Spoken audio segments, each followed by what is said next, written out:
تيست تيست تيست، سامعني؟ كله تمام. يلا نبدأ حلقتنا. نكمل بالمايك ولا نسيب المايك؟ نسيب المايك عشان نبقى فيس تو فيس كده. I love ده. بطلي تحاولي تفهمي كل حاجة. السر اللي هيخليكي مرتاحة وانتي تايهة. ليه بنخاف نقول مش عارفين؟ فلسفة سقراط في شوارعنا. أذكى جملة ممكن تقوليها في 2026: مش عارفة.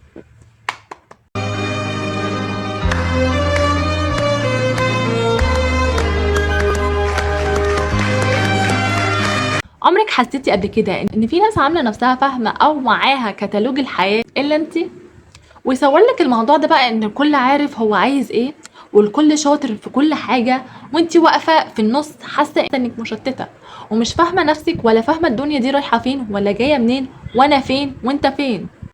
النهارده انا مش جايه اديكي نصايح ازاي تلاقي نفسك، انا جايه اقولك انا كمان معاكي وحاسه بده. بس عرفت حاجه عايزاكي انت كمان تعرفيها وتفهميها، ان اجمل لحظات حياتك هي اللي انت مش عارفه فيها كل حاجه. تخيلي بقى، شفتي السر ده؟ ليه بنخاف من التوهان؟ ليه بنخاف نقول مش عارفين ولينا بيحارب عشان يوصل للإجابات اللي ممكن ما تكونش موجودة أصلا؟ علم سقراط قال جملة عميقة قوي: كل ما أعرفه هو إنني لا أعرف شيئا. شوف هنا اللي بيحصل عندنا إيه؟ فوبيا. فوبيا من كلمة مش عارف. يعني مثلا مساء الخير، ممكن أعرف الشارع ده فين؟ بصي يا أنسة، خش يمين، في أول يمين، في تاني يمين هتلاقي صيدلية، سيبيها واطلعي كوبري أكتوبر، وبعد ما طلعتيه انزليه تاني بقى، وبعد كده خش شمال في يمين في أول يمين. طب ما تقول مش عارف. ليه لازم ما نعرفش بنقول مش عارفين؟ مفيش مرة سألت فيها حد إلا لما متوهني، سواء هو أو اللوكيشن نفسه. والله اللوكيشن نفسه هو بيتوه أكتر من البني آدمين. انزلي كده اي شارع واسالي فين الشارع الفلاني الفلاني، مستحيل حد يقولك مش عارف. مستحيل مستحيل تسمعي كلمه مش عارف دي. لازم يحور ولازم يوصف ولازم يخليكي تلفي حوالين نفسك كده 3 ساعات، وفي الاخر تكتشفي ان انت في الشارع اللي كنت عايزاه اصلا في الشارع اللي وراكي اصلا، او كان عند الراجل اللي انت سالتي عنده اصلا. السؤال هنا، ليه بنخاف نقول مش عارفين؟ ليه بنحس انها بتقلل مننا مع انها الحقيقه الوحيده اللي ممكن تريحنا وتريح اللي قدامنا؟ مش عارف، سهله بسيطه. نسكت على كده؟ لا، ازاي؟ تعالي مثلا لو جربتي بس تقولي قدام العيله يا راسي دماغي بتوجعني مش عارفه ايه كده، فجاه القعده تتحول لعياده قصر عيني. واحد يقول لك ده برد، اشربي ينسون، اشربي شاي. والتانيه تقول لك والتانيه دي عين صابتك، بخري البيت. كويس قوي، انت بتقراي سوره البقره؟ اقرايها. والتالت ممكن يديكي اسم مسكن وهو اصلا بياخده البطنه ويقول لك خديه وهيخليكي تمام. تمام فعلا، تمام تمام بقى عند ربنا باذن الله، عند ربنا بقى ان شاء الله. ليه صعب عليهم يقولوا الف سلام عليكي، روحي الدكتور متخصص؟ لانهم بيعتبروا ان كلمه مش عارف دي او كلمه مش عارفه معناها انهم مش مهتمين بيكي، مع ان الاهتمام الحقيقي، والله العظيم الاهتمام الحقيقي هو انك ما تضرنيش بمعلومه غلط، او بمعلومه انت مش متاكده منها، او بمعلومه انت مش متاكده من مصدرها، سمعتيها بس فقط من حد خلاص.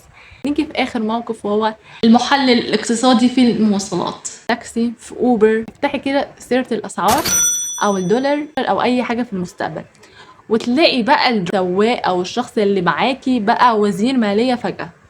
بصي يا انسه، الذهب ده هينزل بكره، او الذهب ده هينزل النص الاسبوع اللي جاي، الحقي اشتريه بقى. والحقيقة اشتري الحديد دلوقتي. طب ايه علاقة الحديد بالذهب؟ ما تعرفيش. ايه اللي جاب الحديد بالذهب؟ ما تعرفيش. تعليق النفس هنا ده نوع من انواع تفريغ التوتر. احنا لما بنكون خايفين من المستقبل بنحاول نطمن نفسنا فاهمين اللي بيحصل، فبنألف توقعات عشان نحس بالسيطرة. الحقيقة هنا انك تقولي الله اعلم، الايام هي اللي هتبين بقى، هي الاجابة، هي دي الاجابة الوحيدة المنطقية. احنا ما نعرفش بكرة في ايه، احنا هنسبق الاحداث. خلينا في النهارده. دول اشهر 4 اشخاص او 4 مواقف شفتها في حياتي، واكيد انتوا كمان شفتوا حاجات اكتر من كده. انا اكيد نسيت شخصيات تانية، فاكتبوا لي في الكومنتس مين اكتر حد في حياتكم شبه المواقف ديت وما يعرفش يقول ما يعرفش، او احكوا لي موقف حصل معاكم وايه من المواقف دي حصلت معاكم اصلا. البشر بطبعهم كائنات باحثة عن اليقين. احنا بنخاف من المجهول لانه بيحسسنا بضعف السيطرة، عشان كده بنحاول نفهم نفسنا بتحليلات نفسية، ونفهم المستقبل. بنفهم المستقبل بتوقعات، ونفهم الناس بالمراقبة. بس الحقيقة ان محاولة معرفة كل حاجة هي اسرع طريق للارهاق النفسي، صدقيني. الفرق بين اللي بيفتي وبين اللي مش عارف الثقة بالنفس.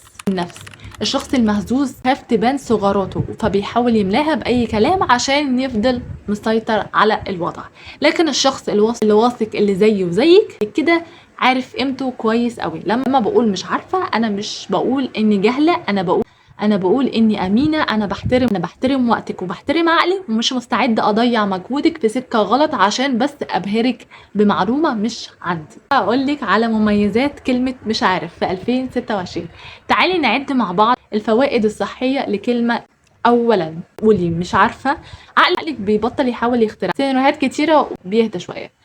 بتبني مصداقية، لما الناس تعرف انك بتقولي معلومة الا وانت متأكدة منها هيبقوا بيثقوا فيكي عمياني. بتفتح باب التعليم، اللي فاكر نفسه عارف كل حاجة ما بيتعلمش جديد، ما بيتعلمش اي حاجة جديدة. لكن اللي مش عارف هو الوحيد اللي عنده مساحة يستقبل معلومة تغير حياته. في الاخر يا جماعة سقراط لما قال انا لا اعرف شيئا ما كانش بيقلل من نفسه، ده سقراط كان بيفتح لنفسه باب انه يتعلم كل يوم حاجة جديدة.